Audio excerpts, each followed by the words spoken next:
ಯಾವುದೇ ರೀತಿಯಲ್ಲೂ ಟಿಕೆಟ್ ಹಂಚಿಕೆ ಸಂಸದೀಯ ಮಂಡಳಿಯ ನಿರ್ಧಾರವೇ ಹೊರತು ಅದು ಯಡಿಯೂರಪ್ಪನವರದೋ ಇನ್ನೊಬ್ಬರದೋ ಆಗಲಿಕ್ಕೆ ಸಾಧ್ಯವೇ ಇಲ್ಲ. ಮನೆಯ ಬಾಗಿಲಿಗೆ ಬಂದ ಪ್ರಧಾನಿಯವರ ಸಭೆಯನ್ನೂ ನಿರಾಕರಿಸಿದ ಮೊಂಡುತನ ಹಠಮಾರಿತನದಲ್ಲೇ ಇದ್ದಂಥ ಈಶ್ವರಪ್ಪನವರು ಮೊದಲ ಬಾರಿಗೆ ಅಮಿತ್ ಶಾ ಅವರ ಮಾತಿಗೆ ನಾನು ದೆಹಲಿಗೆ ಬರ್ತೇನೆ ಅಂತ ಒಪ್ಪಿ ದೆಹಲಿ ವಿಮಾನವನ್ನು ಹತ್ತಿದ್ದಾರೆ. ಯಡಿಯೂರಪ್ಪನವರ ಹಿಡಿತದಿಂದ ಬಿಜೆಪಿಯನ್ನು ಹೊರತರಬೇಕು, ಇದು ನನ್ನ ಮೊದಲ ಷರತ್ತು. ವಿಜೇಂದ್ರನನ್ನು ರಾಜ್ಯಾಧ್ಯಕ್ಷ ಪಟ್ಟದಿಂದ ಕೆಳಗಿಳಿಸಬೇಕು. ಒಮ್ಮೆ ಅವರು ನಾಳೆ ಮಣಿಲಿಲ್ಲ, ಮೊಂಡುವಾದವನ್ನೇ ಇಟ್ಟುಕೊಂಡು ಹಿಂದೆ ಬಂದರು ಅಂತಾದರೆ ಈಶ್ವರಪ್ಪನವರ ರಾಜಕೀಯ ಜೀವನದ ಅಂತ್ಯದ ಕಾಲ ಸಮೀಪವಾಗಿದೆ, ಪರ್ಯಾಪ್ತವಾಗಿದೆ ಅಂತಲೇ. ಯಡಿಯೂರಪ್ಪನವರ ಕಬಂಧ ಬಾಹುವಿನಲ್ಲಿ ಬಿಜೆಪಿ ಇದೆ, ಯಾವಾಗ ಇರಲಿಲ್ಲ ಅನ್ನೋದನ್ನು ಮೊದಲು ಹೇಳಿ.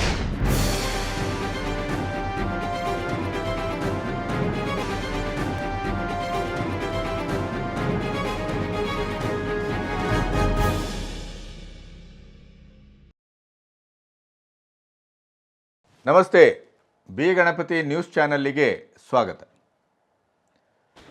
ರಾಜ್ಯಕ್ಕೆ ಅಮಿತ್ ಶಾ ಅವರ ಭರ್ಜರಿಯಾದಂಥ ಭೇಟಿ, ಡಾಕ್ಟರ್ ಮಂಜುನಾಥ್ ಅವರು ಸ್ಪರ್ಧೆ ಮಾಡ್ತಾ ಇರುವಂಥ ಡಿ.ಕೆ. ಸುರೇಶ್ ಅವರ ಕ್ಷೇತ್ರದಲ್ಲಿ ಅದ್ಧೂರಿಯಾದಂಥ ರೋಡ್ ಶೋ. ಅದಕ್ಕೂ ಮೊದಲು ತಾಜ್ ವೆಸ್ಟ್ ಎಂಡ್ನಲ್ಲಿ ಉಳ್ಕೊಂಡಂಥ ಅಮಿತ್ ಶಾ JDS ಮತ್ತು BJPಯವರ ಮುಖಂಡರ ಮತ್ತು ಭಿನ್ನಮತೀಯರ ಬಂಡಾಯ ಎದ್ದವರ ಎಲ್ಲರೊಟ್ಟಿಗೆ ಒಂದು ಮೀಟಿಂಗನ್ನು ಮಾಡಿದರು. ತಳಮಟ್ಟದಲ್ಲಿ ಯಾವುದೇ ಭಿನ್ನಾಭಿಪ್ರಾಯ ಬರಕೂಡದು, ಬಂದ ತಕ್ಷಣ ಅದನ್ನು ಪರಿಹಾರ ಮಾಡಬೇಕು. ಜಂಟಿಯಾಗಿ JDS ಮತ್ತು BJP ಜಂಟಿಯಾಗಿ ಪ್ರಚಾರವನ್ನು ಮಾಡಬೇಕು. ಯಾವುದೇ ಅಪಸ್ವರ ಬರಕೂಡದು. ಮೋದಿಯವರನ್ನು ಮತ್ತೊಮ್ಮೆ ಪ್ರಧಾನಿಯಾಗಿಸುವ ಸದುದ್ದೇಶದಿಂದ ನಾವೆಲ್ಲರೂ ಒಟ್ಟಾಗಿ ಜಂಟಿಯಾಗಿ ಶ್ರಮಿಸಬೇಕು. ಇದರ ಜೊತೆಗೆ BJPಯವರ ಭಿನ್ನಮತೀಯರೊಟ್ಟಿಗೆ ಪ್ರತ್ಯೇಕವಾಗಿ ಸಭೆಯನ್ನು ಮಾಡಿದ ಅಮಿತ್ ಶಾ ಅವರು ಇವತ್ತು ಒಂದೆರಡು ಬಹಳ ಮುಖ್ಯವಾದಂಥ ಬಿಸಿ ಮುಟ್ಟಿಸುವ ಕೆಲಸವನ್ನು ಮತ್ತು ಭವಿಷ್ಯದಲ್ಲಿ BJPಯಲ್ಲಿ ನಿಮಗೆ ಯಾವ್ಯಾವ ರೀತಿಯ ಸಾಧ್ಯತೆಗಳಿದೆ ಅನ್ನೋದನ್ನು ವಿವರಿಸುವ ಮಟ್ಟಕ್ಕೆ ಮೋದಿಯವರನ್ನು ಮೂರನೇ ಬಾರಿಗೆ ಪ್ರಧಾನಿಯಾಗಿಸುವುದು ನಮ್ಮೆಲ್ಲರ ಉದ್ದೇಶವೇ ಹೊರತು ವ್ಯಕ್ತಿಗತವಾದಂಥ ಆಗುಹೋಗುಗಳ ಬಗ್ಗೆ ಈಗಲೇ ಯೋಚನೆ ಮಾಡಬೇಡಿ ಅನ್ನುವಂಥ ಸೂಚನೆಯನ್ನು, ತಾಕೀತನ್ನು, ವಾರ್ನಿಂಗನ್ನು ಮಾಡಿದ್ದಾರೆ. ಅದರ ಜೊತೆಗೆ ಟಿಕೆಟ್ ಹಂಚಿಕೆಯಲ್ಲಿ ಪ್ರತಿಯೊಬ್ಬರೂ ಭಿನ್ನಮತೀಯರು, ಅದು ಈಶ್ವರಪ್ಪನವರು ಇರ್ಬೋದು, ಯತ್ನಾಳ್ ಇರ್ಬೋದು, CT ರವಿ ಇರ್ಬೋದು, ಪ್ರತಿಯೊಬ್ಬರು ಏನು ಮಾಡ್ತಾಯಿದ್ರು, ಯಡಿಯೂರಪ್ಪನವರಿಂದ ನಮಗೆ ಟಿಕೆಟ್ ತಪ್ಪಿದೆ ಅನ್ನುವಂಥ ಒಂದು ಬಹಿರಂಗವಾಗಿಯೇ ಹೇಳಿಕೆಗಳನ್ನು ಕೊಡ್ತಾಯಿದ್ರು.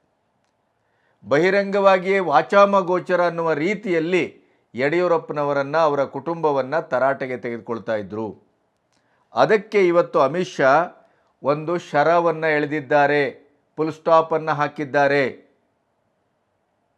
ಯಾವುದೇ ರೀತಿಯಲ್ಲೂ ಟಿಕೆಟ್ ಹಂಚಿಕೆ ಸಂಸದೀಯ ಮಂಡಳಿಯ ನಿರ್ಧಾರವೇ ಹೊರತು ಅದು ಯಡಿಯೂರಪ್ಪನವರದೋ ಇನ್ನೊಬ್ಬರದೋ ಆಗಲಿಕ್ಕೆ ಸಾಧ್ಯವೇ ಇಲ್ಲ. ಈ ಮಾತಿಗಾಗಿಯೇ ಪ್ರಾಯಶಃ ಯಡಿಯೂರಪ್ಪನವರು ಇಷ್ಟು ದಿನ ಕಾದಿದ್ರು ಅನ್ನೋದನ್ನು ನಾನು ಅರ್ಥ ಮಾಡ್ಕೊಳ್ತೇನೆ. ಅಮಿತ್ ಶಾ ಅವರು ಬರುವುದನ್ನು ಯಡಿಯೂರಪ್ಪನವರು ಮತ್ತು ವಿಜಯೇಂದ್ರ ಯಾಕೆ ನಿರೀಕ್ಷೆ ಮಾಡ್ತಾ ಇದ್ರು ಅಂತಂದರೆ, ಅಮಿತ್ ಶಾ ಅವರಿಂದಲೇ ಭಿನ್ನಮತೀಯರಿಗೆ ಅಂತಿಮವಾದ ವಾರ್ನಿಂಗನ್ನು, ಎಚ್ಚರಿಕೆಯನ್ನು, ತಾಕೀತನ್ನು ಮಾಡಿಸಬೇಕು ಅನ್ನುವಂಥ ಅವರ ಉದ್ದೇಶ ಇವತ್ತು ಈಡೇರಿದ ಹಾಗೆ ಕಾಣುತ್ತೆ. ಅದರ ಜೊತೆಗೆ ಸ್ವತಃ ಈಶ್ವರಪ್ಪನವರಿಗೆ ಅಮಿತ್ ಶಾ ಫೋನ್ ಮಾಡಿದ್ದಾರೆ.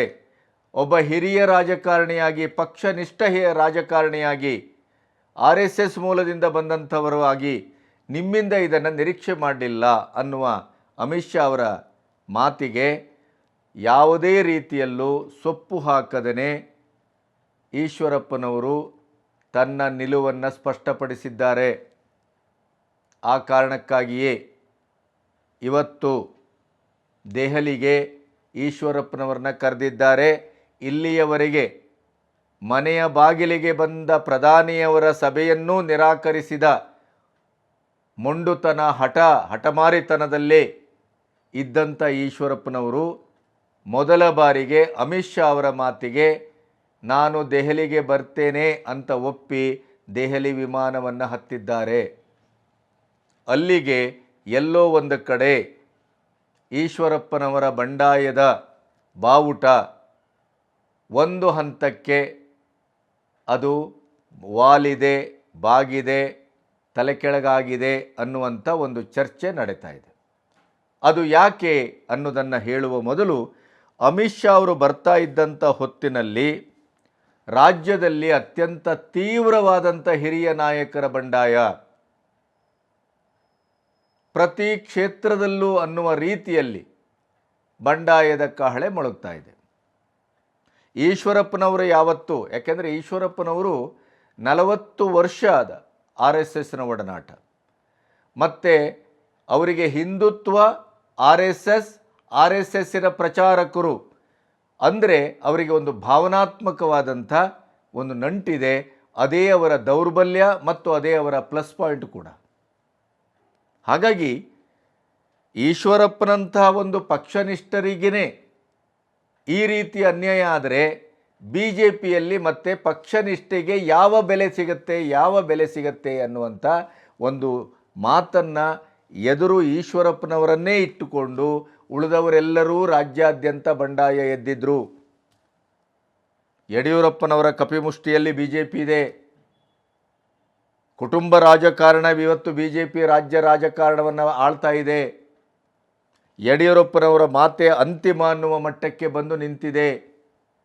ರಾಮ ಮಂದಿರದ ಉದ್ಘಾಟನೆ ಈ ಒಂದು ಸಂದರ್ಭದಲ್ಲಿ 28ಕ್ಕೆ 28 ಕ್ಷೇತ್ರವನ್ನು ಕರ್ನಾಟಕದಲ್ಲಿ ನಾವು ಗೆಲ್ತೇವೆ ಅನ್ನುವಂಥ ಒಂದು ಆತ್ಮಸ್ಥೈರ್ಯ ಇತ್ತು, ವಾತಾವರಣ ಇತ್ತು, ರಾಮನ ಅಲೆ ಇತ್ತು. ಆದರೆ ಈಗ ಯಡಿಯೂರಪ್ಪನವರ ಮಾತಿಗೆ ಕಟ್ಟುಬಿದ್ದು ಹೈಕಮಾಂಡ್ ಅವರಿಗೆ ಬೇಕಾದವರಿಗೆ ಟಿಕೆಟ್ ಹಂಚುವ ಮೂಲಕ ಇವತ್ತು 28 ಬಿಡಿ 17, 18 ಆರಿಸಿಕೊಂಡು ನಾವು ಮಾನ ಉಳಿಸಿಕೊಳ್ಳುವುದೇ ಕಷ್ಟ ಅನ್ನೋದನ್ನು ಸದಾನಂದ ಗೌಡರಾದಿ, ಯತ್ನಾಳಾದಿ, CT ರವಿ ಎಲ್ಲರೂ ಅದೇ ಮಾತನ್ನು ಹೇಳ್ತಾ ಇದ್ದಾರೆ. ಹಾಗಾಗಿ ಈ ಬಂಡಾಯವೇ ಇವತ್ತು ಯಡಿಯೂರಪ್ಪನವರಿಗೆ ಬಹಳ ದೊಡ್ಡ ಸವಾಲಾಗಿದೆ. ಅದರಲ್ಲೂ ವಿಜಯೇಂದ್ರ ರಾಜ್ಯಾಧ್ಯಕ್ಷರಾದದ್ದು ಕೇವಲ ಚುನಾವಣೆಯವರೆಗೆ. ಚುನಾವಣೆಯ ನಂತರ ವಿಜಯೇಂದ್ರ ಕೆಳಗಿಳಿಯಲೇಬೇಕು, ಇಳಿತಾರೆ. ಯಾಕೆಂತಂದರೆ 20-22 ಕ್ಷೇತ್ರವನ್ನಾದರೂ ಗೆಲ್ಲಬಹುದು ಅಂತಿತ್ತು. ಈಗ ಆ ವಾತಾವರಣ ಇಲ್ಲ. ಆದ್ದರಿಂದ 17-18ಕ್ಕೆ ಏನಾದರೂ ಸೀಮಿತಗೊಂಡ್ರೆ ಖಂಡಿತವಾಗಿಯೂ ವಿಜಯೇಂದ್ರನ ತಲೆ ಉರುಳುತ್ತದೆ ಅಂತ ಬಹಳ ನಿರ್ಣಾಯಕವಾಗಿ ಯತ್ನಾಳ್ ಹೇಳ್ತಾ ಇದ್ರು. ಇಂಥ ಸಂದರ್ಭದಲ್ಲಿ ವಿಜಯೇಂದ್ರ ಮತ್ತು ಯಡಿಯೂರಪ್ಪನವರು ರಾಜ್ಯಕ್ಕೆ ಪ್ರಥಮ ಬಾರಿಗೆ ಪ್ರಚಾರದ ಭಾಷಣವನ್ನು ಮಾಡಲಿಕ್ಕೆ JDS ಮತ್ತು BJPಯ ಜಂಟಿ ಒಂದು ಸಭೆಯನ್ನು ಉದ್ದೇಶಿಸಿ ಮಾತಾಡಲಿಕ್ಕೆ ಬರ್ತಾ ಇರುವಂಥ ಅಮಿತ್ ಶಾ ಅವರಿಗೆ ಏನನ್ನು ನಾವು ಕೊಡಬಹುದು, ಯಾವ ರಿಲೀಫನ್ನು ಕೊಡಬಹುದು, ಯಾವ ಸೂಚನೆಯನ್ನು ಕೊಡಬಹುದು, ಯಾವ ಆತ್ಮಸ್ಥೈರ್ಯವನ್ನು ನಾವು ಅವರ ಎದೆಯಲ್ಲಿ ತುಂಬಬಹುದು ಅನ್ನುವ ಯೋಚನೆಯೇ ಪ್ರಾಯಶಃ ಯಡಿಯೂರಪ್ಪ ಮತ್ತು ವಿಜಯೇಂದ್ರ ಅವರ ತಲೆಯಲ್ಲಿ ಇತ್ತು ಅನ್ನುವುದಕ್ಕೆ ಸಾಕ್ಷಿ ಸಿಕ್ಕಿದೆ. ಕೇವಲ ಒಂದು ರಾತ್ರಿಯಲ್ಲಿ, ಒಂದು ದಿನದಲ್ಲಿ ಶಿವಮೊಗ್ಗ, ಚಿತ್ರದುರ್ಗ, ಚಿಕ್ಕಬಳ್ಳಾಪುರ ಮತ್ತು ಹಾಸನ ಇದು ಪ್ರಬಲವಾಗಿ ಬಂಡಾಯ ಘೋಷಣೆಯಾದಂಥದ್ದು. ಈಗ ಶಿವಮೊಗ್ಗದಲ್ಲಿ ಅಮಿತ್ ಶಾ ಅವರ ಕರೆಗೆ ಈಶ್ವರಪ್ಪ ಒಪ್ಪಿ ದೆಹಲಿಗೆ ನಾನು ಬರ್ತೇನೆ ಅಂತ ಹೇಳಿದ್ದೇ ಎಲ್ಲೋ ಒಂದು ಕಡೆ ಅವರು ಪಕ್ಷನಿಷ್ಠರಾಗಿರ್ತಾರೆ ಮತ್ತು ಪಕ್ಷೇತರರಾಗಿ ಸ್ಪರ್ಧಿಸುವ ಕಣದಿಂದ ಹಿಂದೆ ಹೆಜ್ಜೆಯನ್ನು ಇಡಬಹುದು ಅನ್ನುವುದರ ಸೂಚನೆ. ಬಂಡಾಯ ಎಲ್ಲೋ ಒಂದು ಕಡೆ ಶಮನ ಆಗ್ತಾ ಇದೆ ಅನ್ನುವುದರ ಸೂಚನೆ. ಇನ್ನೊಂದು, ಚಿತ್ರದುರ್ಗದಲ್ಲಿ ಕಾರಜೋಳ ಅವರ ವಿರುದ್ಧ KJP ಸಂದರ್ಭದಲ್ಲಿ ಕೈಗೆ ಕೈ ಭುಜಕ್ಕೆ ಭುಜ ಕೊಟ್ಟು ಅಂತ ಯಡಿಯೂರಪ್ಪನವರ ಪರಮಾಪ್ತರೂ ಆದಂಥ ಚಂದ್ರಪ್ಪನವರೇ ಸಿಡಿದು ನಿಂತಿದ್ದರು. ಆದರೆ ಅಲ್ಲಿಯೂ ಕೂಡ ತಂದೆ ಮತ್ತು ಮಗ ಸಂಧಾನವನ್ನು ಮಾಡಿ ಮುಂದಿನ ಸಂದರ್ಭಗಳಲ್ಲಿ ನಿಮಗೆ ಅತ್ಯಂತ ಅದ್ಭುತವಾದಂಥ ಒಂದು ಅವಕಾಶವನ್ನು ಕೊಡಿಸುವ ಜವಾಬ್ದಾರಿಯನ್ನು ನಾವು ಹೊತ್ತುಕೊಳ್ತೇವೆ ಅನ್ನುವ ಮಾತಾಡುವ ಮೂಲಕ ಚಿತ್ರದುರ್ಗದಲ್ಲೂ ಬಂಡಾಯ ಶಮನಗೊಂಡಿದೆ. ಇನ್ನು ಚಿಕ್ಕಬಳ್ಳಾಪುರ ಸುಧಾಕರ್, ಗೋ ಬ್ಯಾಕ್ ಸುಧಾಕರ್ ಅನ್ನುವಂಥ ಭಾಳ ದೊಡ್ಡ ಚಳುವಳಿ ಆಗಿತ್ತು. ಕಾಂಗ್ರೆಸ್ಸು ಅಲ್ಲಿ ಪ್ರಬಲವಾದಂಥ ಕ್ಷೇತ್ರ ಅದು ಕಾಂಗ್ರೆಸ್ಸಿಂದು ಕೂಡ. ಇಲ್ಲಿವರೆಗಿನ ಸಮೀಕ್ಷೆಯಲ್ಲಿ ಅವರು ಗೆಲ್ಲಬಹುದಾದ ಕ್ಷೇತ್ರಗಳಲ್ಲಿ ಚಿಕ್ಕಬಳ್ಳಾಪುರ ಕೂಡ ಸೇರಿದೆ ಕಾಂಗ್ರೆಸ್ಸಿನ ಮಟ್ಟಿಗೆ. ಆದ್ದರಿಂದ ಇಲ್ಲಿ ವಿಶ್ವನಾಥ್ ಅವರು ರೆಬೆಲ್ ಆದದ್ದು ಖಂಡಿತವಾಗಿಯೂ ಸುಧಾಕರ್ ಅವರಿಗೆ ಮುಳುವಾಗತ್ತೆ ಅನ್ನುವಂಥ ಪ್ರಶ್ನೆ ಇತ್ತು. ಅಲ್ಲಿಯೂ ಕೂಡ ಯಡಿಯೂರಪ್ಪನವರು ಮತ್ತು ವಿಜಯೇಂದ್ರ ಅಲ್ಲಿ ಸಂಧಾನ ಮಾಡಿ ಯಶಸ್ವಿಯಾಗಿದ್ದಾರೆ. ಹಾಸನದಲ್ಲಿ ಪ್ರೀತಂ ಗೌಡರನ್ನು ಪ್ರಜ್ವಲ್ ರೇವಣ್ಣ ವಿರುದ್ಧ ಹುಂಕರಿಸ್ತಾ ಇದ್ದರು. ಅವರು ಯಾವುದೇ ಕಾರಣಕ್ಕೂ ನಾನು ಒಪ್ಪುವ ಪ್ರಶ್ನೆಯೇ ಇಲ್ಲ ಅಂತ ಹೇಳಿದರು. ಅಂಥದ್ರಲ್ಲಿ ವಿಜಯೇಂದ್ರ ಅವರು ಬೆಳಗುಜಾವದವರೆಗೆ ಪ್ರೀತಂ ಗೌಡ್ರ ಅವರೊಟ್ಟಿಗೆ ಮಾತಾಡುವ ಮೂಲಕ ಅಲ್ಲಿ ಶ್ರೇಯಸ್ ಪಟೇಲ್ ಈ ಪ್ರೀತಂ ಗೌಡ್ರ ರೆಬೆಲ್ ಆಗಿರೋದ್ರಿಂದ ಪ್ರಜ್ವಲ್ ರೇವಣ್ಣ ಅವರ ವಿರುದ್ಧ ಶ್ರೇಯಸ್ ಪಟೇಲ್ ಕಾಂಗ್ರೆಸ್ಸಿನ ಹುರಿಯಾಳು ಭಾಳ ಸಲೀಸಾಗಿ ಗೆಲ್ತಾರೆ ಅನ್ನುವಂಥ ಪ್ರಶ್ನೆ ಇತ್ತು. ಆ ಒಂದು ಪ್ಲೇಟನ್ನು ಕೂಡ ತಿರುವುಮುರು ಮಾಡುವ ಮೂಲಕ 4 ಕ್ಷೇತ್ರಗಳ ಬಂಡಾಯವನ್ನು ಒಂದು ರೀತಿ ಒಂದೇ ದಿನದಲ್ಲಿ ತಂದೆ ಮಗ ಇಬ್ಬರೂ ಸೇರಿ ಅದನ್ನು ಶಮನ ಮಾಡುವ ಮೂಲಕ ಅಮಿತ್ ಶಾ ಅವರಿಗೆ ಇಲ್ಲ ನಮ್ಮ ತಾಕತ್ತು, ನಾವು ಮನಸ್ಸು ಮಾಡಿದರೆ ಏನನ್ನೂ ಮಾಡಬಲ್ಲೆವು ಅನ್ನುವಂಥ ಒಂದು ಸೂಚನೆಯನ್ನು ಕೊಟ್ಟಿದ್ದಾರೆ. ಮತ್ತು ಹೈಕಮಾಂಡು ಪ್ರಾಯಶಃ ನೀವು ಹೇಳಿದವರಿಗೆ ನಾವು ಟಿಕೆಟ್ ಕೊಟ್ಟಿದ್ದೇವೆ, ಅವರನ್ನೆಲ್ಲ ಗೆಲ್ಲಿಸ್ಕೊಂಡು ಬರೋ ಜವಾಬ್ದಾರಿ ನಿಮ್ಮದು ಅನ್ನುವಂಥ ಒಂದು ತೀರ್ಮಾನಕ್ಕೆ ಬಂದ ಹಾಗೇನೂ ಕಾಣ್ತಾ ಇತ್ತು. ಆದರೆ ಇವತ್ತು ಅಮಿತ್ ಶಾ ಬಂದು ಹೇಳಿದರು, ಯಾವುದೇ ಟಿಕೆಟಿನ ಹಂಚಿಕೆ ಯಾವ ವ್ಯಕ್ತಿಯ ಮೇಲೂ ನಿಂತಿಲ್ಲ, ಅದು ಸಂಸದೀಯ ಮಂಡಳಿಯ ನಿರ್ಧಾರ ಅಂತ. ಹಾಗಾದರೆ ಈಗ ಪ್ರಶ್ನೆ ಇರುವುದು, ಈಶ್ವರಪ್ಪನವರು ದೆಹಲಿಗೆ ಹೋಗಿ ಏನು ಮಾಡ್ತಾರೆ? ಯಾಕೆಂತಂದರೆ ಅವರು ಅವಸರವಾಗಿ ಒಂದು ಸಭೆಯನ್ನು ಕರೆದರು, ಪ್ರೆಸ್ ಮೀಟನ್ನು ಕರೆದರು. ಅಂದರೆ ಹೇಗೂ ನಾನು ದೆಹಲಿಗೆ ಹೋಗ್ತೇನೆ, ಅಮಿತ್ ಶಾ ಅವರ ಮನೆಗೆ ಹೋಗ್ತೇನೆ, ಹೀಗೆ ಅಮಿತ್ ಶಾ ಅವರ ಮಾತನ್ನು ನಾನು ಆಲಿಸಬೇಕಾಗತ್ತೆ, ಅಲ್ಲಿ ಒಂದು ತೀರ್ಮಾನಕ್ಕೆ ಬರುವ ಮೊದಲು ನನ್ನ ಮನಸ್ಸಿನಲ್ಲಿ ಏನೇನಿದೆ ಅದನ್ನು ಹೇಳೇ ಬಿಡೋಣ. ಯಾಕೆಂತಂದರೆ ಈ ಬಾರಿ ಯಡಿಯೂರಪ್ಪನವರ ಇಡೀ ವ್ಯಕ್ತಿತ್ವವನ್ನು, ಅವರ ರಾಜಕೀಯವಾದಂಥ ಒಳ ಷಡ್ಯಂತ್ರವನ್ನು, ಕುಟುಂಬ ರಾಜಕಾರಣವನ್ನು ಎಲ್ಲವನ್ನೂ ಕೂಡ ಬೀದಿಯಲ್ಲಿ ನಿಂತು ಚರ್ಚಿಸಿಯೇ ಸಿದ್ಧ, ಅವರನ್ನ ಬಗ್ಗೆ ನಾನು ಮಾತಾಡಿಯೇ ಸಿದ್ಧ, ಅವರನ್ನು ಸಂಪೂರ್ಣವಾಗಿ ಬೆತ್ತಲಗೊಳಿಸುವ ಕೆಲಸವನ್ನು ಈ ಬಾರಿ ಮಾಡದೇ ಇದ್ದರೆ ಇನ್ನಿಂಥ ಅವಕಾಶ ನನಗೆ ಸಿಗಲಾರದು ಅನ್ನುವ ಹಂತಕ್ಕೆ ಯಡಿಯೂರಪ್ಪನವರ ವಿರುದ್ಧ ಈಶ್ವರಪ್ಪನವರು ಬಂದ ಹಾಗೆ ಕಾಣ್ತಾ ಇತ್ತು. ಆದ್ದರಿಂದಲೇ ಕೊನೆಯ ಒಂದು ಸಮರವಾಗಿ ಆ ಒಂದು ವಾಕ್ಯಗಳನ್ನು ಹೇಳಿಬಿಡೋಣ ಅನ್ನುವ ಕಾರಣಕ್ಕಾಗಿ ಅವರು ಹೇಳ್ತಾರೆ, ಯಡಿಯೂರಪ್ಪನವರ ಹಿಡಿತದಿಂದ BJPಯನ್ನು ಹೊರತರಬೇಕು, ಇದು ನನ್ನ ಮೊದಲ ಷರತ್ತು. ವಿಜೇಂದ್ರನನ್ನು ರಾಜ್ಯಾಧ್ಯಕ್ಷ ಪಟ್ಟದಿಂದ ಕೆಳಗಿಳಿಸಬೇಕು. ಅದು ಯಾವಾಗ? ಎಲೆಕ್ಷನ್ ನಂತರ ಅಲ್ಲ, ಎಲೆಕ್ಷನ್ ಮೊದಲೇ. ಒಬ್ಬನೇ ಒಬ್ಬ ಕುರುಬನಿಗೂ ಈ ಸಾರಿ ಟಿಕೆಟ್ ಕೊಟ್ಟಿಲ್ಲ, ಒಬ್ಬ ಕುರುಬನಿಗೆ ಟಿಕೆಟ್ ಕೊಡಬೇಕು. ಇದು ನಾಳೆ ನಾನು ಅಮಿತ್ ಶಾ ಅವರ ಒಟ್ಟಿಗೆ ಮಾತಾಡುವಾಗ ನಾನು ಖಂಡಿತವಾಗಿಯೂ ಇದನ್ನು ಎತ್ತುತ್ತೇನೆ. ಇದಕ್ಕೆ ಅವರು ಒಪ್ಪಿದರೆ ನಾನು ಹಿಂದೆ ಸರಿತೇನೆ, ಇಲ್ಲದೇ ಇದ್ದರೆ ನಾನು ಪಕ್ಷೇತರರಾಗಿ ನಿಲ್ತೇನೆ. ನಾಳೆ ಬೆಳಗ್ಗೆನೇ ರಾಜ್ಯ ಅಧ್ಯಕ್ಷರ ಬದಲಾವಣೆ ಮಾಡಿದ್ರೆ ನಾನು ಚುನಾವಣೆಗೆ ನಿಲ್ಲಲ್ಲ. ನನ್ನ ಉದ್ದೇಶ ಪಕ್ಷ ಸರಿ ಆಗಬೇಕು. ಚುನಾವಣೆ ಮಂತ್ರ ಮಾಡ್ತೀನಿ ಅಂತಂದರೆ ನಾನು ಚುನಾವಣೆ ನಂತರ ನಾನು ನಿಲ್ತೊಳ್ಳಿ ಬಿಡ್ತೀನಿ, ಯೋಚನೆ ಮಾಡ್ತೀನಿ. ಈ ಚುನಾವಣೆ ನಿಲ್ಲೋನೆ, ಚುನಾವಣೆ ನಂತರ ತೊಗೊಂಡು ಏನು ಮಾಡಲಿ, ಹಾಳಾಗೋದು ಪೂರ ಯಾವುದನ್ನು ರಿಪೇರಿ ಮಾಡ್ತಾ ಹೋಗಲಿ ನಾನು. ಅವಾಗೇನಾಗುತ್ತೆ, ಇಡೀ ಕರ್ನಾಟಕ ರಾಜ್ಯದಲ್ಲಿ ಕುಟುಂಬದ ರಾಜಕಾರಣದಿಂದ ಒಂದು ಭಾರತೀಯ ಜನತಾ ಪಾರ್ಟಿ ಮುಕ್ತ ಮಾಡೋ ದಿಕ್ಕಿನಲ್ಲಿ ಈಶ್ವರಪ್ಪ ಚುನಾವಣೆ ನಿಂತಿದ್ದಕ್ಕೋಸ್ಕರನೇ ಒಬ್ಬ ರಾಜ್ಯಾಧ್ಯಕ್ಷ ಒಂದೇ ಕುಟುಂಬದವನು ಅವರು ತೆಗೆದ್ರು ಅನ್ನೋಂಥ ಒಂದು ಮೆಸೇಜ್ ಇದೆಯಲ್ಲ, ಬರೋಂಥ ದಿನಗಳಲ್ಲಿ ರಾಜ್ಯದಲ್ಲಿ ಇನ್ನೂ ಶುದ್ಧೀಕರಣ ಆಗುತ್ತೆ ಅನ್ನೋಂಥ ವಿಶ್ವಾಸ ಇಡೀ ಕರ್ನಾಟಕ ರಾಜ್ಯದ ನಮ್ಮ ಕಾರ್ಯಕರ್ತರಿಗೆ, ಹಿತೈಷಿಗಳು ಬರುತ್ತೆ. ನಾಳೆನೇ ಬದಲಾವಣೆ ಮಾಡಿದ್ರೆ ಖಂಡಿತ ನಾನು ಚುನಾವಣೆ ನಿಲ್ಲಲ್ಲ, ಇದು ನಾನು ಅವಳಿಗೆ ಹೇಳಿ ಬರ್ತೀನಿ. ಹಾಗಾದರೆ ಇಲ್ಲಿರುವ ಪ್ರಶ್ನೆ, ಈಗ ಯಡಿಯೂರಪ್ಪನವರ ಹಿಡಿತದಿಂದ ಪಕ್ಷವನ್ನು ಹೊರಗೆ ತರುವಂಥ ನಿರ್ಧಾರವನ್ನು BJP ಹೈಕಮಾಂಡ್ ಮಾಡುತ್ತೆಯೇ? ಇಲ್ಲ. ವಿಜಯೇಂದ್ರನನ್ನು ಚುನಾವಣೆ ಪೂರ್ವದಲ್ಲೇ ರಾಜ್ಯಾಧ್ಯಕ್ಷ ಪಟ್ಟದಿಂದ ಕೆಳಗಿಳಿಸಲಿಕ್ಕೆ ಸಾಧ್ಯವೇ? ಇಲ್ಲ. ಒಬ್ಬನೇ ಒಬ್ಬ ಕುರುಬನಿಗಾದರೂ ಟಿಕೆಟನ್ನು ಈಗ ಕೊಡಬಹುದೇ? ಇಲ್ಲ.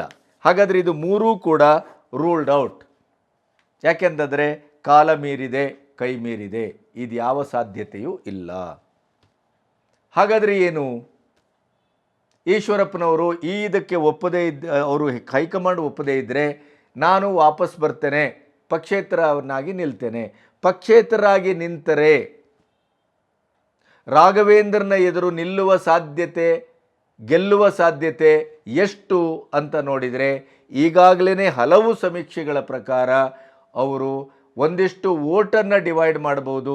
ಬಿಟ್ಟರೆ ರಾಘವೇಂದ್ರನ ಗೆಲುವಿನ ನಾಗಾಲೋಟಕ್ಕೆ ಒಂದೇ ಒಂದು ಕಿಂಚಿತ್ತೂ ಕೂಡ ಅಡ್ಡಗಾಲನ್ನು ಹಾಕುವ ಯೋಗ್ಯತೆ ಈಶ್ವರಪ್ಪನವರಿಗೆ ಇಲ್ಲ ಅನ್ನೋದೇ ಅದರ ರಿಪೋರ್ಟಿನ ಸಾರ. ಹಾಗಾದರೆ ಈಶ್ವರಪ್ಪನವರ ಮುಂದಿನ ಹೆಜ್ಜೆ ಏನು? ಈಶ್ವರಪ್ಪನವರಿಗೆ 2-3 ಪ್ರಶ್ನೆಗಳನ್ನು ಕೇಳಬೇಕು. ಯಡಿಯೂರಪ್ಪನವರ ಹಿಡಿತದಿಂದ ಈಗ BJPಯನ್ನು ಹೊರಗೆ ತರಬೇಕು ಅಂತ ನೀವು ಷರತ್ತಾಗ್ತಾ ಇದ್ದೀರಿ. ವಿಜಯೇಂದ್ರನ ರಾಜ್ಯಾಧ್ಯಕ್ಷ ಪದವಿಯಿಂದ ಕೆಳಗಿಳಿಸಬೇಕು ಅಂತ ಹೇಳ್ತಾ ಇದ್ದೀರಿ. ಹಾಗಾದರೆ ವಿಜಯೇಂದ್ರ ಅವರ ಅಧ್ಯಕ್ಷತೆ ಘೋಷಣೆ ಆದಾಗ ತಾವು ಎಲ್ಲಿಗೆ ಹೋಗಿದ್ದೀರಿ? ಆವಾಗಲೂ ನೀವು ಕೇಳಿದ್ದೀರಿ, ವಿಜಯೇಂದ್ರನಂತೂ ಅಧ್ಯಕ್ಷತೆ ಮಾಡಿದ್ರಿ, ಕಾಂತೇಶ್ವರಿಗೆ ಟಿಕೆಟ್ ಕೊಡಬೇಕು ನನ್ನ ಮಗನಿಗೆ ಅನ್ನುವಂಥ ಷರತ್ತನ್ನಿಟ್ಟರೆ ಹೈಕಮಾಂಡ್ ನೋಡೋಣ ಮಾಡ್ತೇವೆ ಅಂತ ಹೇಳಿದ್ರಿ, ಆಗಲಿಲ್ಲ.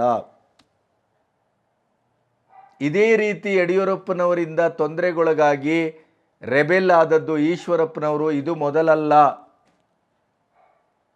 ಅದಕ್ಕೂ ಒಂದು ಇತಿಹಾಸ ಇದೆ. 2018ರಲ್ಲೂ ಕೂಡ ಅವರ ಟಿಕೆಟನ್ನು ತಪ್ಪಿಸಲಿಕ್ಕೆ ಹೊರಟಾಗ ಅಮಿತ್ ಶಾ ಅವರು ಸ್ವತಃ ಶಿವಮೊಗ್ಗಕ್ಕೆ ಬಂದು ಕ್ಲೋಸ್ ಡೋರ್ ಮೀಟಿಂಗನ್ನು ಮಾಡಿ ಯಡಿಯೂರಪ್ಪನವರನ್ನು ಮತ್ತು ಈಶ್ವರಪ್ಪನವರು ಒಗ್ಗೂಡಿಸಿ ಕೊನೆಗೆ ಅವರಿಬ್ಬರನ್ನೂ ಕೈ ಹಿಡ್ಕೊಬಂದು ಪ್ರೆಸ್ ಮೀಟ್ ಮಾಡಿ ಅವರ ಎದುರನ್ನೇ ಯಡಿಯೂರಪ್ಪನವರ ಎದುರನ್ನೇ ಈಶ್ವರಪ್ಪನವರಿಗೆ ಟಿಕೆಟನ್ನು ಕೊಡಿಸಿದರು. 2023ರಲ್ಲಿ ಮತ್ತೆ ಇವರಿಗೆ ಟಿಕೆಟ್ ತಪ್ಪಿಸಲಾಯಿತು. ಮಗನಿಗೂ ಕೊಟ್ಟಿಲ್ಲ, ಇವ್ರಿಗೂ ಕೊಟ್ಟಿಲ್ಲ. ಆವಾಗ ಸ್ವತಃ ಪ್ರಧಾನಿಯವರೇ ಫೋನ್ ಮಾಡಿ ಈಶ್ವರಪ್ಪನವರ ಹತ್ರ ಮಾತಾಡಿದಾಗ ಈಶ್ವರಪ್ಪನವರು ಅದು ದೊಡ್ಡ ಸಾಧನೆ, ಸಂಭ್ರಮ ಅನ್ನುವ ರೀತಿಯಲ್ಲಿ ಪತ್ರಿಕಾಗೋಷ್ಠಿ ಕರೆದು ಹೇಳಿ ಅಲ್ಲಿಗೆ ತಣ್ಣಗಾದರು. ಈ ಸಾರಿ ಅಮಿತ್ ಶಾ ಅವರ ಫೋನಿಗೂ ಅವರು ತಕ್ಕುದಾದ ಉತ್ತರವನ್ನು ಕೊಟ್ಟಿಲ್ಲ, ಮಣಿಲಿಲ್ಲ. ಸ್ವತಃ ಶಿವಮೊಗ್ಗಕ್ಕೆ ಬಂದು ಪ್ರಥಮ ಪ್ರಚಾರ ಸಭೆ ಅನ್ನುವ ರೀತಿಯಲ್ಲಿ ಸಭೆಯನ್ನು ಉದ್ದೇಶಿಸಿ ಮಾತಾಡಲಿಕ್ಕೆ ಪ್ರಧಾನಿ ಬಂದಾಗಲೂ ಅಲ್ಲಿಗೆ ಹೋಗಿಲ್ಲ. ಯಾಕೆ ಅಂತಂದರೆ ಇದು ಒಂದು ರೀತಿಯಲ್ಲಿ ಈಶ್ವರಪ್ಪನವರ ರಾಜಕೀಯ ಜೀವನದಲ್ಲಿ ಕೊನೆಯ ನಿರ್ಧಾರ, ಕೊನೆಯ ಸಾಧ್ಯತೆ, ಕೊನೆಯ ಹೋರಾಟ.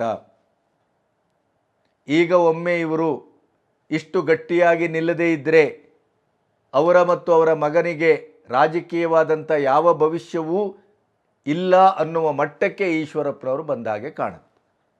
ಈಗೇನಾದರೂ ನಾವು ಇವರ ಫೋನಿಗೆ, ಇವರ ಮಾತಿಗೆ ನಾವು ಬೆಲೆ ಕೊಟ್ಟರೆ 23ರ ವಿಧಾನಸಭಾ ಚುನಾವಣೆಯಲ್ಲಿ ನನಗೆ ಟಿಕೆಟ್ ತಪ್ಪಿದಾಗ ನಿಮಗೆ ಮುಂದೆ ಕೊಡ್ತೇವೆ ಅಂತ ಹೇಳಿದ್ದನ್ನು ಮಾತು ಉಳಿಸ್ಕೊಂಡಿಲ್ಲ ಹೈಕಮಾಂಡ್.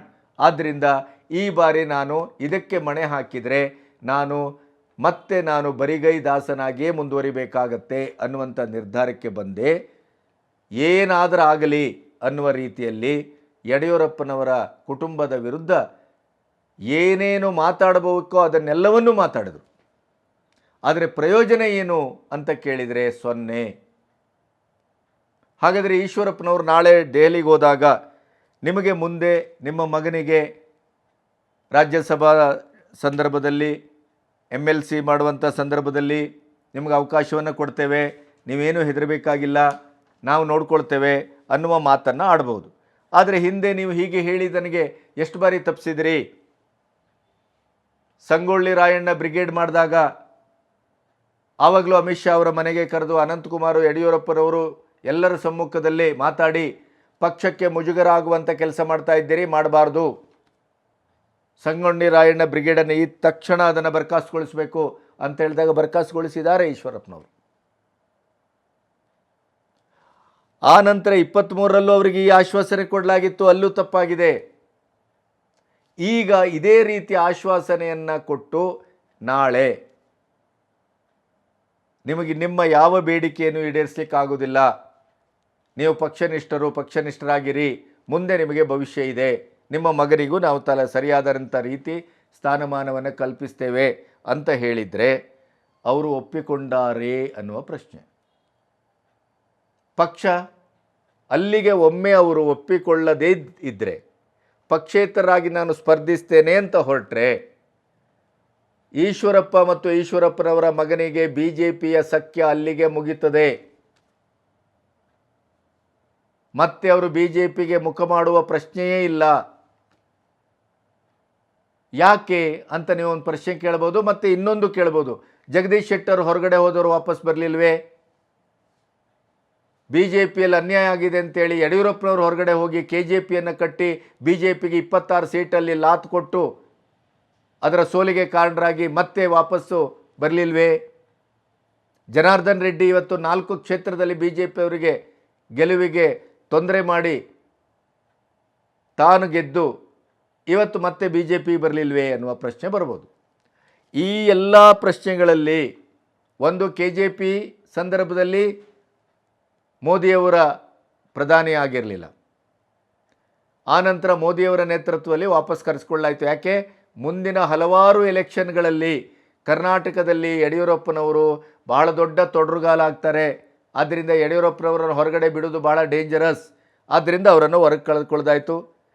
ಇನ್ನು BJPಯಿಂದ ಟಿಕೆಟ್ ಕೊಟ್ಟಿಲ್ಲ 23ರ ವಿಧಾನಸಭಾ ಚುನಾವಣೆಯಲ್ಲಿ ಅನ್ನೋ ಕಾರಣಕ್ಕಾಗಿ ಶೆಟ್ಟರ್ ಆಚೆ ಹೋದರು. ಆದರೆ ಶೆಟ್ಟರನ್ನು ವಾಪಸ್ ಯಾಕೆ ಕರೆಸ್ಕೊಂಡ್ರು? 24ರ ಚುನಾವಣೆ ಲಿಂಗಾಯತರ ಮೇಲೆ, ಉತ್ತರ ಕರ್ನಾಟಕದ ಮೇಲೆ, ಅಲ್ಲಿಯ ಕೆಲವು ಕ್ಷೇತ್ರಗಳಲ್ಲಿ ಶೆಟ್ಟರ ಮೇಲೆ ಅನುಕಂಪದಿಂದ ತೊಂದರೆ ಆಗ್ಬೋದು ಅನ್ನುವ ಕಾರಣಕ್ಕೆ ಅವರನ್ನು ವಾಪಸ್ ಕರೆಸ್ಕೊಳ್ಳಾಯಿತು. ಜನಾರ್ದನ್ ರೆಡ್ಡಿ ಅವರು 4 ಕ್ಷೇತ್ರದಲ್ಲಿ ಇವತ್ತು BJPಗೆ ತೊಂದರೆ ಮಾಡಿದ್ದಾರೆ. 24ರ ಚುನಾವಣೆ ಇದು ನಿರ್ಣಾಯಕ ಚುನಾವಣೆ, ಇದಕ್ಕೇನಾದ್ರು ತೊಂದರೆ ಆಗ್ಬೋದು, ಆದ್ದರಿಂದ ಅವರನ್ನು ವಾಪಸ್ ಕರೆಸ್ಕೊಳ್ಳಾಯಿತು. ಈಗ ಒಮ್ಮೆ ಈಶ್ವರಪ್ಪನವರು 24ರ ಚುನಾವಣೆಯಲ್ಲಿ ಸ್ವತಂತ್ರವಾಗಿ ನಿಂತು ನಾನು ಗೆಲ್ತೇನೆ ಅನ್ನುವಂಥ ಅಹಂಕಾರದಲ್ಲಿ ಮುಂದುವರೆದು ರಾಘವೇಂದ್ರನ ಎದುರು ಗೆಲ್ಲಿಕ್ಕಂತೂ ಸಾಧ್ಯವೇ ಇಲ್ಲ. ಒಮ್ಮೆ ಸೋತರು ಅಂತಾದರೆ ಯಡಿಯೂರಪ್ಪನವರ, ವಿಜಯೇಂದ್ರನವರ ಭವಿಷ್ಯ ಏನಾದರೂ ಆಗಲಿ, ಎಷ್ಟು ಸೀಟ್ ಬರುತ್ತೋ ಏನು ಕಥೆಯೋ ಅದು ಆಮೇಲಿನ ಮಾತು. ಆದರೆ ಈಶ್ವರಪ್ಪ ಮತ್ತು ಈಶ್ವರಪ್ಪನ ಮಗ ಕಾಂತೇಶ್ ಅವರಿಗೆ BJPಯ ಡೋರು ಕ್ಲೋಸ್ ಆಗುತ್ತೆ ಪರ್ಮನೆಂಟ್ಲಿ. ಯಾಕೆಂತಂದರೆ 28ನೇ ಇಸವಿಯವರೆಗೂ ಯಾವ ದೊಡ್ಡ ಚುನಾವಣೆಯೂ ಇಲ್ಲ. ರಾಜ್ಯದಲ್ಲಿ ಕುರುಬರ ಮೇಲೆ ಎಫೆಕ್ಟ್ ಆಗುತ್ತೆ, ಇನ್ನೊಂದಾಗತ್ತೆ, ಮಗದೊಂದಾಗತ್ತೆ, ನೋ. ಹಾಗಾಗಿ ಈಶ್ವರಪ್ಪನವರನ್ನ ಬಹಳ ವಿದ್ಯುಕ್ತವಾಗಿ ಈ 2-3 ಜನರನ್ನು ಕರೆಸಿಕೊಂಡ ಹಾಗೆ ವಾಪಸ್ಸು ಈಶ್ವರಪ್ಪನವರನ್ನು ಕರೆಸಿಕೊಳ್ಳುವ ಪ್ರಶ್ನೆಯೇ ಇಲ್ಲ. ಅದು ಸ್ವತಃ ಈಶ್ವರಪ್ಪನವರಿಗೂ ಗೊತ್ತಿದೆ. ಹಾಗಾಗಿ ಈಶ್ವರಪ್ಪನವರು ಒಂದು ಹಂತದಲ್ಲಿ ಅಮಿತ್ ಶಾ ಅವರ ಮಾತಿಗೆ ಓಗೊಟ್ಟು ನಾನು ದೆಹಲಿಗೆ ಬರ್ತೇನೆ ಅಂತ ಹೇಳಿದ್ರ ಅರ್ಥವೇ ಅವರು ಮಣಿದಿದ್ದಾರೆ, ಮಣಿಯುತ್ತಿದ್ದಾರೆ, ಪಕ್ಷೇತರ ಅಭ್ಯರ್ಥಿಯಾಗಿ ಅವರು ನಿಲ್ಲುವ ನಿರ್ಧಾರದಿಂದ ಹಿಂದೆ ಸರಿದಿದ್ದಾರೆ ಅನ್ನೋದೇ ಅರ್ಥ. ಇನ್ನು ಯಡಿಯೂರಪ್ಪನವರ ವಿರುದ್ಧ ಈವರೆಗೆ ಮಾಡಿದ ಹೂಂಕಾರದ ಆಡಬಾರದ ಮಾತುಗಳು, ಆಡಬೇಕಾದ ಮಾತುಗಳು ಎಲ್ಲವನ್ನೂ ಆಡಿಯಾಗಿದೆ. ಅದರ ಪರಿಣಾಮ ಏನು ಅಂತ ನೋಡಿದರೆ ಕೊನೆಗೂ ಅವರು BJPಯ ಹೈಕಮಾಂಡ್ನ ಮಾತಿಗೆ ಮಣಿಯಲೇಬೇಕಾದಂಥ ಅನಿವಾರ್ಯತೆ ಇದೆ. ಯಾಕೆಂತಂದರೆ ಮೊದಲನೇದಾಗಿ ಹಿಂದುತ್ವವಾದದ ಮೇಲೆ ಅಗಾಧವಾದಂಥ ವಿಶ್ವಾಸವನ್ನು ಇಟ್ಟವರು ಈಶ್ವರಪ್ಪನವರು. 40 ವರ್ಷದ RSSನ ಹಿನ್ನೆಲೆ ಇದ್ದಂಥ ಈಶ್ವರಪ್ಪನವರು RSS ಮತ್ತು RSSನ ಪ್ರಚಾರಕರ ಬಗ್ಗೆ ಅತ್ಯಂತ ಭಾವನಾತ್ಮಕವಾದಂಥ ಅವರಿಗೆ ಒಂದು ಸಂಬಂಧ ಇದೆ. ಅವರೇ ಇವತ್ತು ಪ್ರೆಸ್ ಮೀಟಲ್ಲಿ ಹೇಳಿದರು, ಯಾರೋ ಪ್ರಚಾರಕರು ಬಂದಿದ್ದರು ಅವರ ಕಾಲಿಗೆ ಬಿದ್ದೆ ಅಂತ. ಅಂದರೆ ಅದು ಅವರ ದೌರ್ಬಲ್ಯವೂ ಹೌದು, ಅವರ ಶಕ್ತಿಯೂ ಹೌದು. ಹಾಗಾಗಿ ಅವರು BJPಯನ್ನು ಬಿಟ್ಟರೆ ಬೇರೆ ಪಕ್ಷಕ್ಕೆ ಹೋಗುವ ಸಾಧ್ಯತೆಯೇ ಇಲ್ಲ. ಒಮ್ಮೆ ಬೇರೆ ಪಕ್ಷಕ್ಕೆ ಹೋಗ್ತಾರೆ ಅಂತಾದರೆ ಎಲ್ಲಿಗೆ ಹೋಗ್ತಾರೆ? ಕಾಂಗ್ರೆಸ್ಸಿಗಂತೂ ಸಾಧ್ಯ ಇಲ್ಲ. ಜನತಾದಳ BJP ಒಟ್ಟಿಗೆ ಸೇರಿ ಆಗಿದೆ. ಇನ್ನು ಪ್ರತ್ಯೇಕ ಪಕ್ಷವನ್ನು ಕಟ್ಟಿ ಆ ಮೂಲಕ ನಾನು BJPಗೆ ಎದುರಾಗಿ ನಿಂತು ಅವರು ಎದುರಿಸ್ತೇನೆ ಅನ್ನುವಂಥ ತಾಕತ್ತು ಮಾಡುವ ವಯಸ್ಸಲ್ಲ. ಆ ರೀತಿಯಲ್ಲಿ ಯಡಿಯೂರಪ್ಪನವರಂಥ ಒಂದು ಶಕ್ತಿ, ಸಾಮರ್ಥ್ಯ, ಸಾಮೂಹಿಕವಾಗಿ ಅವ್ರಿಗೆ ಮಾಸ್ ಲೀಡರ್ಶಿಪ್ಪನ್ನು ಹೊಂದಿದಂಥ ಲೀಡರ್ಶಿಪ್ಪು ಈಶ್ವರಪ್ಪನವ್ರದ್ದು ಅಲ್ಲ. ಹಾಗಾಗಿ ಇಲ್ಲಿಯವರೆಗೆ ಏನವರು ಕುಟುಂಬ ರಾಜಕಾರಣ, ಪರಿವಾರ ರಾಜಕಾರಣದ ವಿರುದ್ಧ ನನ್ನ ಹೋರಾಟ, ಹಿಂದುತ್ವವಾದಕ್ಕೆ ಹಿನ್ನಡೆ ಮಾಡಿದಂಥ ಯಡಿಯೂರಪ್ಪನವರ ವಿರುದ್ಧ ನನ್ನ ಹೋರಾಟ, ಹಿಂದೂ ಹುಲಿಗಳಿಗೆ ಇವತ್ತು ಟಿಕೆಟ್ ಇಲ್ಲದೆ ಅವರನ್ನು ಅತಂತ್ರಗೊಳಿಸಿದ್ರಲ್ಲ ಯಡಿಯೂರಪ್ಪನವರು, ಅದರ ವಿರುದ್ಧ ನನ್ನ ಹೋರಾಟ, ವಿಜಯೇಂದ್ರನನ್ನು ಪದಚ್ಯುತಿಗೊಳಿಸಬೇಕು ಅದು ನನ್ನ ಹೋರಾಟ ಅಂತೇನವರು ಇಲ್ಲಿವರೆಗೆ ಹುಂಕರಿಸಿದ್ರು. ಆ ಹುಂಕಾರಕ್ಕೆ ಯಾವುದೇ ಬೆಲೆ ಬಂದಿಲ್ಲ, ಬರುವುದಿಲ್ಲ. ಒಮ್ಮೆ ಅವರು ನಾಳೆ ಮಣಿಲಿಲ್ಲ, ಮೊಂಡುವಾದವನ್ನೇ ಇಟ್ಕೊಂಡು ಹಿಂದೆ ಬಂದರು ಅಂತಾದರೆ ಈಶ್ವರಪ್ಪನವರ ರಾಜಕೀಯ ಜೀವನದ ಅಂತ್ಯದ ಕಾಲ ಸಮೀಪವಾಗಿದೆ, ಪರ್ಯಾಪ್ತವಾಗಿದೆ ಅಂತಲೇ ಲೆಕ್ಕ. ಅವರ ಮಗನ ರಾಜಕೀಯ ಭವಿಷ್ಯವು ಸಂಪೂರ್ಣವಾಗಿ ನಿರ್ನಾಮ ಆಯಿತು ಅಂತಲೇ ಲೆಕ್ಕ. ಯಾಕೆಂತಂದರೆ ಈಶ್ವರಪ್ಪನವರನ್ನು BJP RSSನ್ನು ಬಿಟ್ಟು ಬೇರೆ ರೀತಿಯಲ್ಲಿ ನೋಡಲಿಕ್ಕೆ ಸಾಧ್ಯವೇ ಇಲ್ಲ. ಹಾಗಾಗಿ ಇವತ್ತು ಅವರು ಏನು ದೆಹಲಿಗೆ ಹೋಗಿದ್ದಾರೆ, ಅಮಿತ್ ಶಾ ಅವರನ್ನು ಭೇಟಿ ಆಗ್ತಾ ಇದ್ದಾರೆ, ಅದು ಯಡಿಯೂರಪ್ಪನವರ ವಿರುದ್ಧವಾದಂಥ ಒಂದಿಷ್ಟು ಆಪಾದನೆಗಳನ್ನು ಮಾಡಲಿಕ್ಕೆ ಸಿಕ್ಕ ಅವಕಾಶ. ಯಡಿಯೂರಪ್ಪ ಮತ್ತು ಅವರ ಮಕ್ಕಳ ವಿರುದ್ಧವಾಗಿ ಏನೇನು ಹೇಳಬೇಕು ಅದನ್ನು ಹೇಳಲಿಕ್ಕಿರುವಂಥ ಒಂದು ಅವಕಾಶ. ಅದರ ಜೊತೆ ಈ ಮಾತಿಗೂ ಹೆಚ್ಚು ಅರ್ಥ ಮತ್ತು ವ್ಯಾಪ್ತಿ ಸಿಗುವುದಿಲ್ಲ. ಯಾಕೆಂತಂದರೆ ಇವತ್ತು ಅಮಿತ್ ಶಾ ನಿನ್ನೆ ಹೇಳಿದರು, ನೀವು ಇಲ್ಲಿ ಯಾರ್ಯಾರು ರೆಬೆಲ್ ಆಗಿದ್ದೀರಿ, ಅಸಮಾಧಾನಗೊಂಡಿದ್ದೀರಿ, ನೀವೆಲ್ಲ ಏನೇನು ಮಾತಾಡಿದ್ದೀರಿ ಅದರ ಸಂಪೂರ್ಣ ವಿವರ ನನ್ನ ಕೈಯಲ್ಲಿದೆ, ನನಗೆ ಯಾವುದೂ ಇದು ಹೊಸತಲ್ಲ, ನೀವು ಯಾರೂ ಏನೂ ಹೇಳಬೇಕಾಗಿಲ್ಲ, ನನಗೆಲ್ಲವೂ ಅರಿವಿದೆ ಅಂತ ಅವ್ರು ಹೇಳಿದ್ರಿಂದ ಪಂಚೇಂದ್ರಿಯಗಳನ್ನು ಮುಚ್ಚಿಕೊಂಡು ಪಕ್ಷದ ಕೆಲಸ ಮಾಡಿ ಅಂತ ವಾರ್ನ್ ಮಾಡೋಗಿದ್ದಾರೆ ಅವರು. ಹಾಗಾಗಿ ಯಡಿಯೂರಪ್ಪನವ್ರ ಬಗ್ಗೆ ಮಾಡುವ ಆಪಾದನೆಗಳು ಅಮಿತ್ ಶಾ ಅವರಿಗೆ ಹೊಸತಲ್ಲ. ಆದರೆ ಯಡಿಯೂರಪ್ಪನ ವಿರುದ್ಧ ನಿಂತು ಕೊನೆಗೂ ಒಂದೋ ನೀವು ತಲೆ ತಗ್ಗಿಸಲೇಬೇಕು ಹೈಕಮಾಂಡಿಗೆ, ಇಲ್ಲ ತಲೆ ಎತ್ತಿ ನಾನು ರೆಬೆಲ್ಲಾಗಿ ನಿಲ್ತೇನೆ ಅಂತಂದರೆ ನಿಮ್ಮ ರಾಜಕೀಯ ಜೀವನದ ಕೊನೆಯ ದಿನ ಇವತ್ತು. BJP ಒಟ್ಟಿಗಿನ ಸಂಬಂಧದ್ದು, BJP ಒಟ್ಟಿಗಿನ ಸಖ್ಯ ಸಂಬಂಧದ್ದು ಇವತ್ತು ಈಶ್ವರಪ್ಪನವರಿಗೆ, ಅವರ ಕುಟುಂಬಕ್ಕೆ ಇದು ಕೊನೆಯ ದಿನ ಆಗುತ್ತೆ. ಹಾಗಾಗಿ ಈಶ್ವರಪ್ಪನವರು ಪ್ರಾಯಶಃ ಈವರೆಗೆ ಮಾಡ್ಕೊಬಂದಂಥ ಏನು ಬಂಡಾಯ ಇದೆ ಅದಕ್ಕೆ ಕೊನೆಗೂ ಯಾವ ಅರ್ಥವೂ ಸಿಕ್ಕಿಲ್ಲ. ಅದಕ್ಕೆ ಕಾರಣ ಇದೆ. ಇದೇ ನಿಮ್ಮ ಸದಾನಂದ ಗೌಡರಾಗ್ಬೋದು, ಈಶ್ವರಪ್ಪನವರಾಗ್ಬೋದು. ನೀವು ಕುಟುಂಬ ರಾಜಕಾರಣದ ಬಗ್ಗೆ ಮಾತಾಡ್ತೀರಿ. ಯಾಕೆ ಅಂತಂದರೆ ನಿಮ್ಮ ಕುಟುಂಬದ ನಿಮ್ಮ ಮಗನಿಗೆ ಅವಕಾಶ ಸಿಕ್ಕಿಲ್ಲ ಅನ್ನುವ ಕಾರಣಕ್ಕಾಗಿ ಕುಟುಂಬ ರಾಜಕಾರಣದ ಬಗ್ಗೆ ಮಾತಾಡ್ತೀರಿ. ನೀವು ಅದೇ ಯಾವುದೋ ಒಬ್ಬ ಕಾರ್ಯಕರ್ತನಿಗೆ ಅವಕಾಶ ಕೊಡಿ, ನನ್ನ ಮಗನಿಗೆ ಕೊಡಬೇಡಿ ಅಂತ ಹೇಳಿದರೆ ನಿಮ್ಮ ಮಾತಿಗೆ ಬೆಲೆ ಬರ್ತಾ ಇತ್ತು, ಅಲ್ಲೂ ಸೋತ್ರಿ. ಇನ್ನೊಂದು, ಯಡಿಯೂರಪ್ಪನವರ ಕಬಂಧ ಬಾಹುವಿನಲ್ಲಿ BJP ಇದೆ, ಯಾವಾಗ ಇರಲಿಲ್ಲ ಅನ್ನೋದನ್ನು ಮೊದಲು ಹೇಳಿ. ಅದು ಇದ್ದಾಗಲೇ BJPಗೆ ಭವಿಷ್ಯ ದಕ್ಕಿದ್ದು ಅನ್ನೋದನ್ನು ಯಾರೂ ಒಪ್ಪಬೇಕಾದಂಥ ಮಾತದು. KJPಯಿಂದ ಅಂಥ ಒಂದು ಹೊಡೆತ ತಿಂದ ಮೇಲೆ ತಾನೇ ಅವರನ್ನು ವಿದ್ಯುಕ್ತವಾಗಿ BJPಗೆ ವಾಪಸ್ ಕರೆಸ್ಕೊಂಡದ್ದು. ಇಲ್ಲದಿದ್ದರೆ ಯಾರು ಕರೆಸ್ಕೊಳ್ತಾ ಇದ್ರು? ಆಮೇಲೆ ತಾನೇ ಅವರ ನೇತೃತ್ವದಲ್ಲಿ ಅಧಿಕಾರದ ರುಚಿಯನ್ನು ನೋಡಿದ್ದು. ತಪ್ಪೋ ಸರಿಯಾದ ಆಪರೇಷನ್ ಕಮಲ ಅದು ಬೇರೆ. ಹೀಗೆ ಅಲ್ಲಿಂದ ಇಲ್ಲಿಯವರೆಗೂ ಯಡಿಯೂರಪ್ಪನವರ ಮುಷ್ಟಿಯಲ್ಲೇ ಇತ್ತಲ್ಲ ರಾಜ್ಯ BJP, ಆವಾಗ ಯಾಕೆ ನೀವು ವಿರೋಧಿಸಿಲ್ಲ?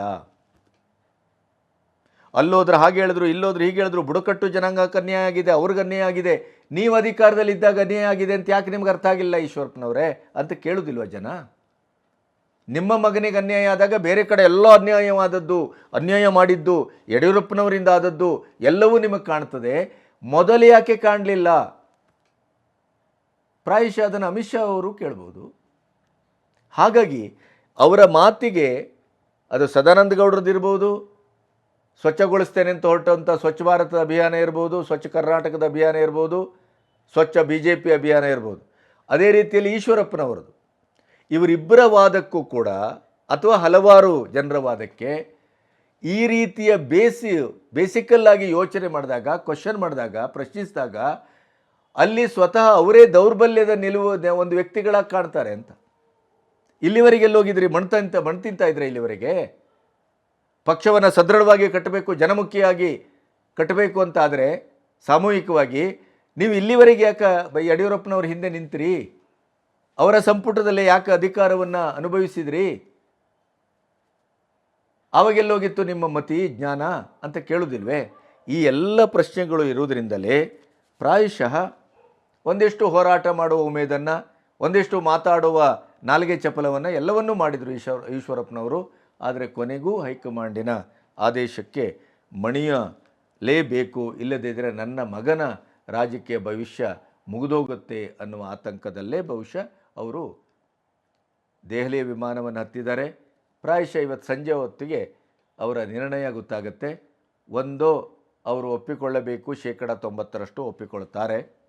ಇಲ್ಲದೇ ಇದ್ದರೆ ಹಠಮಾರಿತನದಿಂದ ಅವರು ಮತ್ತೆ ನಾನು ಪಕ್ಷೇತರನಾಗೇ ನಿಲ್ತೇನೆ ಅಂತ ವಾಪಸ್ ಬಂದರೆ BJPಯೊಟ್ಟಿಗಿನ ರಾಜಕೀಯ ಒಡನಾಟದ ಸುದೀರ್ಘ ಏನು ಚರಿತ್ರೆ ಇತ್ತಲ್ಲ, ಅದು ಈಶ್ವರಪ್ಪನವರ ಪಾಲಿಗೆ ಕೊನೆಯ ದಿನವಾಗಿ ಪರಿಣಮಿಸ್ತದೆ. ನಮಸ್ತೆ.